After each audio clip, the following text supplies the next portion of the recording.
Good morning, everyone. How do you say that you face something calmly? How do you say that you do not get stressed by petty or menial issues? How do you tell a person that you're the type of person who doesn't get pissed off easily, and if there's a last minute change, it's not going to be a problem?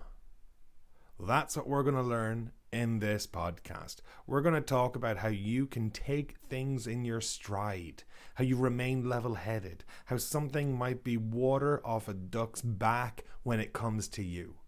We're going to talk about how you can go with the flow or you can roll with the punches and you're able to put up with it and you don't let things fester. All of that English is coming your way in the next 20 minutes, so sit back, relax, grab a pen, grab a coffee, grab some paper, grab a beer, grab a water, grab whatever it is you need, you want, and get ready to learn some random, awesome English about how to face something calmly, how to describe your reaction when you don't let something piss you off. Let's go. So to start off, folks, my wise sister always says, you are only able to control how you react to something. You're only able to control your reaction to something, whatever it may be. That is the only thing that you are 100% in control of, your reaction. When you lose control of your reaction, you're letting your emotions get the better of you. You're letting your emotions control you, and that's not good. So my sister always says you can only control your reaction. You can only control how you react to things. Now, there's times when you might overreact to something. There's times when you might underreact to something. And there are times when, obviously, the best situation is you have the perfect reaction to something. For example, if someone takes my coffee, I'm probably going to overreact and smash their head into the table. That's definitely an overreaction. I get it, but I love my coffee. Sometimes we don't let something piss us off at the time, but later we get home and we scream into a pillow. Later we get home, and as soon as the door closes, that's when we let our emotions out. We kind of bottle up our reaction, and then we unleash it when we get home. Sometimes in a similar situation where you don't let something get to you at the time, but you get home and you get angry with another person. That means that you're taking your anger out on a person. To take your anger out on a person. So overall, I guess we could start with level-headed. You want to remain level-headed. You don't want to not be level-headed. And if you can remain level-headed when everyone is getting angry, that's a very positive thing to do. I am level-headed. He is level-headed. Level-headed is a great adjective for a person in control, for a person who sees both sides of the argument, for a person who does not get emotionally involved or react emotionally. Level-headed. Another one is to take something in your stride. To take it in your stride. So whenever my wife and I go for a walk, she can't keep up. Whenever we go for a walk together, she has to take 3 steps for every 1 step I take. It's good for me. It's terrible for her. There are times when I look and I can see her more or less running, mainly because I have rather big strides. I have giant strides. A stride is the distance you can walk in 1 step. A stride is usually a long and decisive step. This means it's like a step with purpose. And whenever my wife and I are out for a walk, I have to consciously not take the big strides that I normally take when I'm walking by myself, but I slow it down because she has tiny strides and I have giant strides. Super useful if I need to get somewhere fast, or if I'm walking through an airport. I can make up a lot of ground very quickly in my strides. But when we take something in our stride, You deal with something in a very calm way. You don't let something bother you. There were a load of problems at work, but I took them all in my stride. I figured them out. I arrived to work and I had to put out 3 fires before even replying to a simple email. Thankfully, I was able to remain level-headed and I took it all in my stride. Yes, I'm quite the versatile worker and I can take things in my stride. I'm working with Maria and I really like it. She takes everything in her stride. She doesn't get fussed or stressed. My friend Barb works in the service industry. She can take whatever people say in her stride. You need to if you work in the service industry. You're going to meet a lot of dickheads. The service industry are like servers, waiters, waitresses, restaurants, bars, all that sort of work. I was going to take what he said in my stride, but then I said fuck it and gave out to him. Felt good. Lost my job, but felt good. And that example, folks, just there, like sometimes there are things you should not take in your stride. Like, everyone has their own moral compass and you draw a line. And you draw a line on things that you can take in your stride and things that you cannot take in your stride. Maybe you hear some coworkers talking about something inappropriate. Doesn't bother you. That's okay. Take it in your stride, move on. But then you hear some other coworkers say something different, something that you can't just take in your stride, and you have to say something. Now, in all those examples, I spoke about different people. And I spoke about how I like working with Maria. She takes everything in her stride. She doesn't get fussed or stressed. Depends on what field you're in. You may need to take things in your stride. It just depends. So, in this case here with Maria, let's imagine Maria's at work and something bad happens, but Maria doesn't get bothered by it. She doesn't get fussed. She doesn't get concerned. She doesn't get upset by it. That means she's taken it in her stride. If you work in an office, maybe they decide to cut the office. Maybe decide to cut some benefits in the office. Maybe they decide to do X, Y, or Z. Something that makes your life a little more difficult. Or maybe you're working on a project and then the client decides to change the project halfway through. Well, you can either get pissed off or you can take it in your stride. I've a lot of friends that work with clients, and there are times when the project could be 80% finished on like websites. And then the client will come along and ask for something else and ask for this and ask for that. And it turns out it's completely different to the original plan. But my friends can take it in their stride. Not a problem, as long as the client pays. That's another factor. The client has to pay for those changes. So to take something in your stride, you don't get pissed off, you don't get bothered, you don't get flustered, you don't get fussed, you don't get stressed about something. You're able to deal with something in a calm way, as if you were just walking and you stumble, but you keep walking. It doesn't slow you down. My name is Ronan, and I like to think I can take a lot of things in my stride.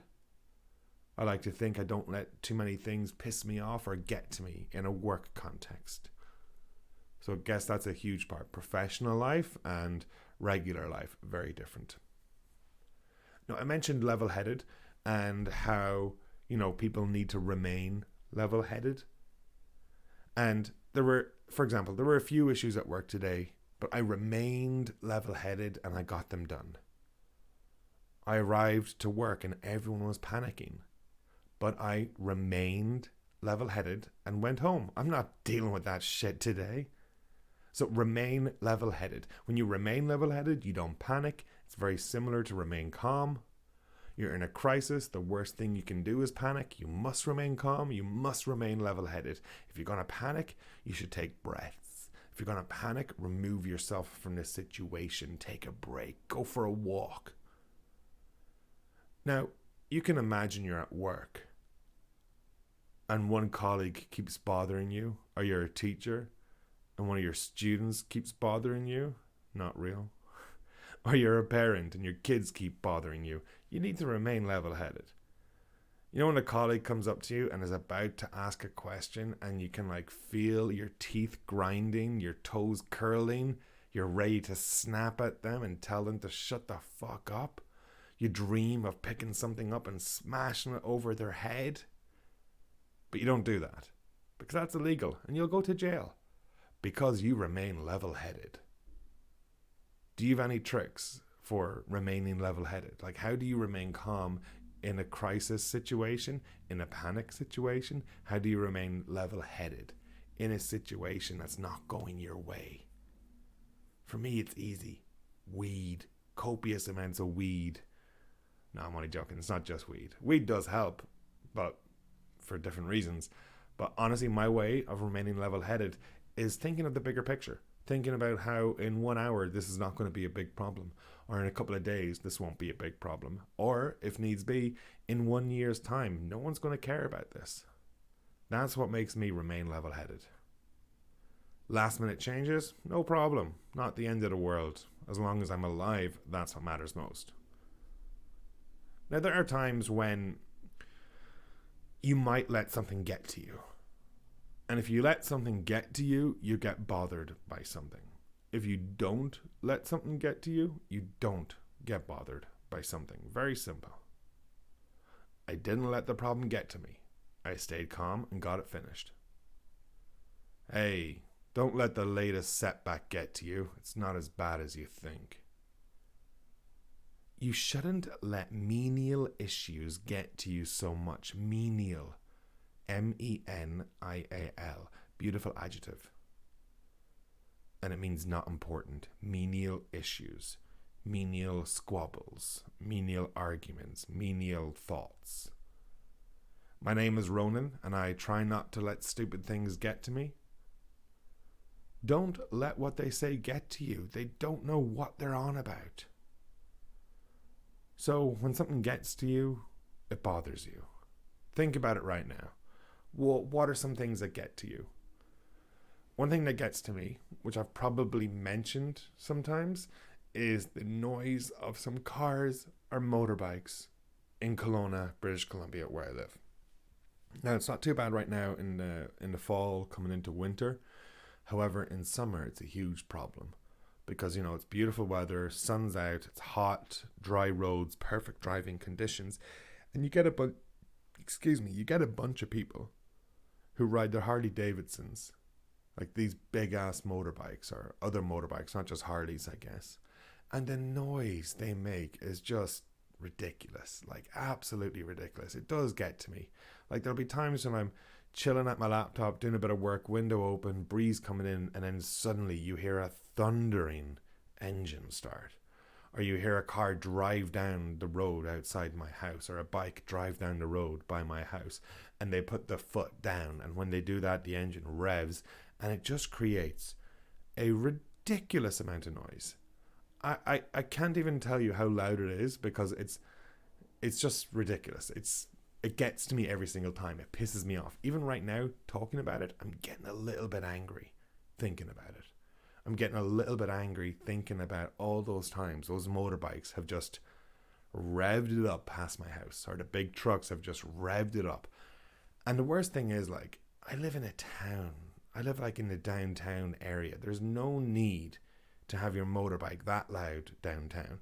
It's kind of like that episode of South Park with all the bikers. I don't know if you've seen it, but Google South Park bikers and you'll probably find an example of what I'm talking about. And yeah, it gets to me. It pisses me off. What can I do about it? Not much. There's a lot of other things that get to me, or there's a lot of other things that used to get to me that I don't let get to me anymore. And that's an important one. Don't let someone get to you.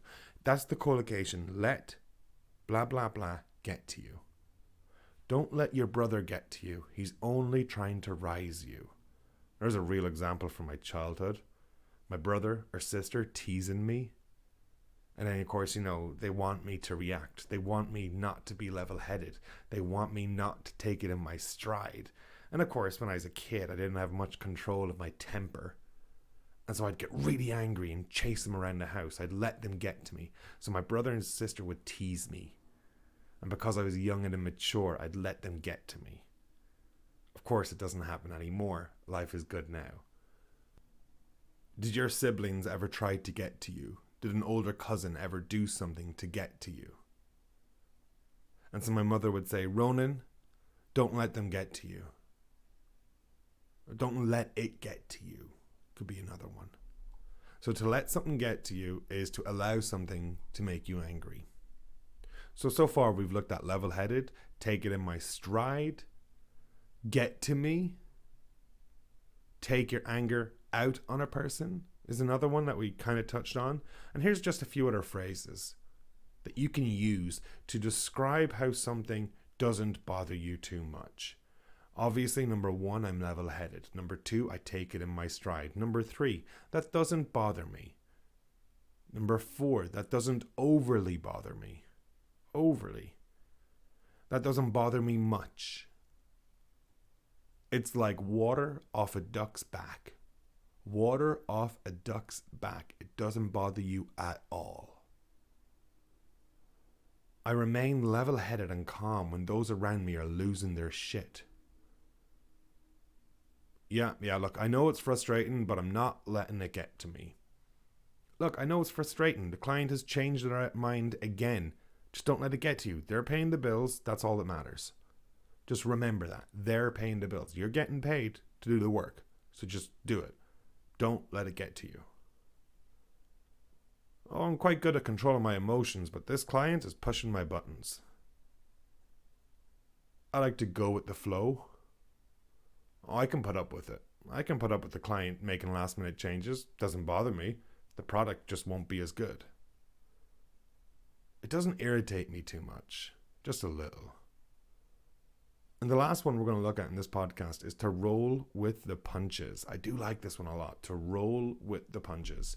So imagine you're at work and bad things keep happening. And there's no real major end in sight. There's nothing you can do about it. You won't be able to change it. Or if your client is getting angry and your client keeps changing the project or something, well, there are times when you're going to have to roll with the punches. Let's imagine a punch is something bad and there's someone punching you right now. But instead of punching you directly to the face, you kind of move as it punches you, so it's not as strong of a hit. That is literally to roll with the punches. It's a boxing terminology. So maybe Google roll with the punches and you'll see exactly what we're talking about.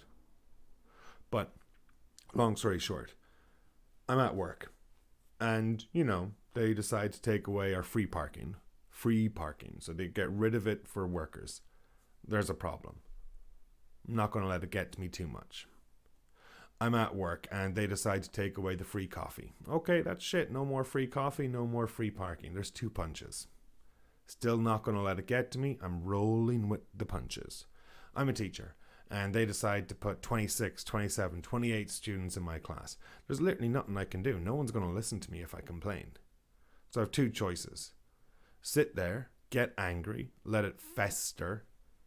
That's something that we should absolutely talk about. So I sit there, I let it get angry, I let my bad feelings fester. I'm thinking about the free parking, I'm thinking about the free coffee, I'm thinking about the the class sizes and how there's so many students in my class, whereas in the past there wasn't.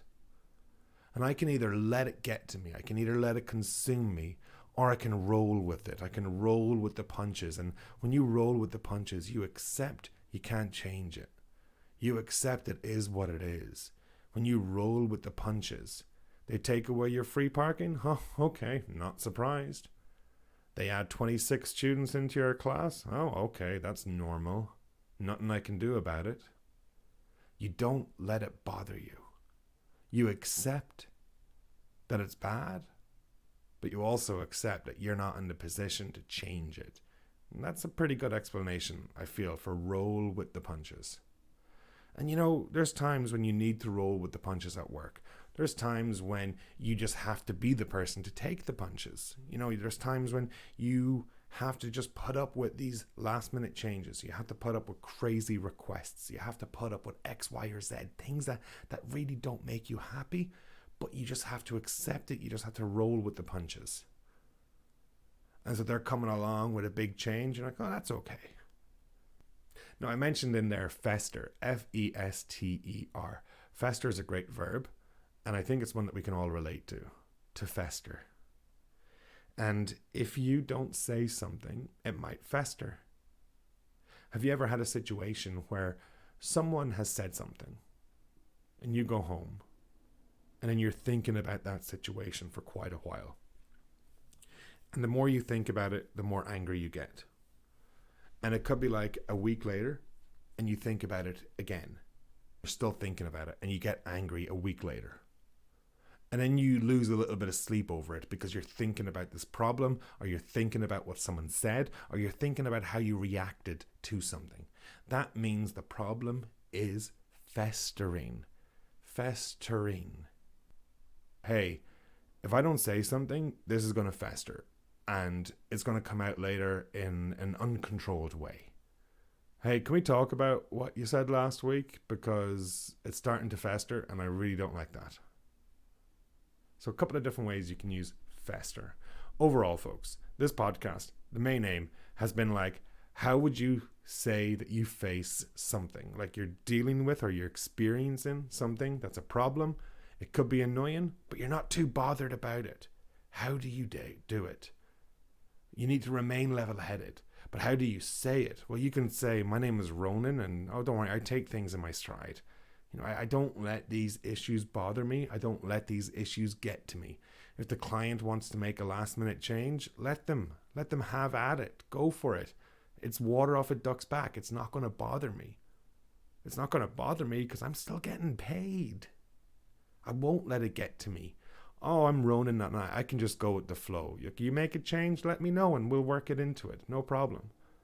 Sometimes you have to roll with the punches. You know, sometimes that's not going to go your way. They take away your perks of a job. Roll with the punches.